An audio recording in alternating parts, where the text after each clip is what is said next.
Bienvenue dans Terrienne, l'actualité sur la condition des femmes dans le monde. Cette semaine, Terrienne a choisi d'évoquer un sujet dont on ne parle pas ou à demi-mot, tant il touche à l'intimité des femmes. Il est question de maternité et de mort, le deuil périnatal. C'est ainsi que l'on désigne le deuil qui survient après le décès d'un bébé, soit in utero à partir de 5 mois de grossesse, soit à la naissance ou dans les jours qui suivent jusqu'à une semaine de vie.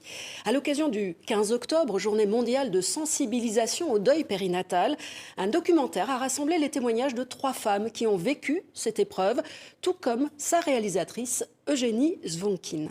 Ça a commencé à la fin d'un été. Fin août, j'étais enceinte. Mais au début du 4e mois, le verdict tombait. Ce bébé était une petite fille, elle était malade, et elle allait mourir au lieu de naître. À la brûlure de son absence, s'est vite ajoutée l'impossibilité de parler d'elle. Je me souviens qu'à l'époque, en plein cœur d'un profond désarroi, seul le geste de commencer à filmer avait réussi à m'apaiser. Je repense à ces femmes que j'ai rencontrées au groupe de parole des mères endeuillées et dont les histoires m'ont bouleversée. C'est fou comment on était heureux avant. Maintenant, je me dis... je suis pas heureuse, en fait. Tu vois, je suis là, je suis avec toi, je suis heureuse que tu es là, mais... un truc qui me manque. Après la perte de leur bébé, toutes ces femmes ressentent le besoin de partager cet épisode traumatique de leur vie dans ce qu'il a de si particulier dans une société où la maternité est souvent associée à une injonction de bonheur, un besoin aussi de faire exister le souvenir de ces êtres disparus avant d'avoir vécu.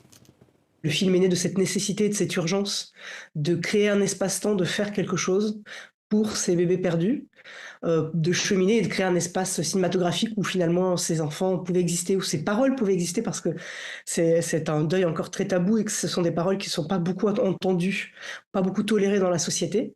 Comme la maternité est beaucoup plus maîtrisée, on n'a pas du tout envie d'entendre parler de ces histoires où en fait cette maîtrise ne fonctionne pas, dysfonctionne, où il y a perte malgré tout.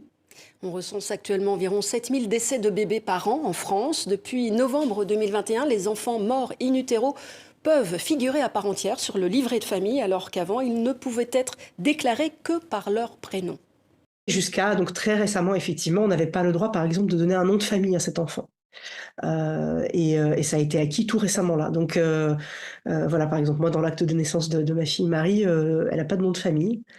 Et c'est des petites choses, mais qui étaient vécues comme autant de petites ou grandes violences symboliques par les parents endeuillés, parce que cet enfant a du mal à être reconnu dans la société.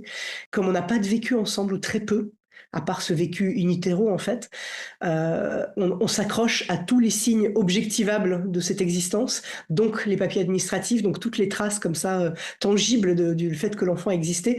Et donc, par exemple, ce nom de famille qui manque, tout d'un coup, ça devient énorme. Alors que peut-être ça le serait moins si on avait d'autres choses auxquelles se raccrocher. Le documentaire Le Sentier des absents est actuellement en salle en France. Ce dossier est à retrouver bien sûr sur notre site. On se retrouve quant à nous pour d'autres infos la semaine prochaine.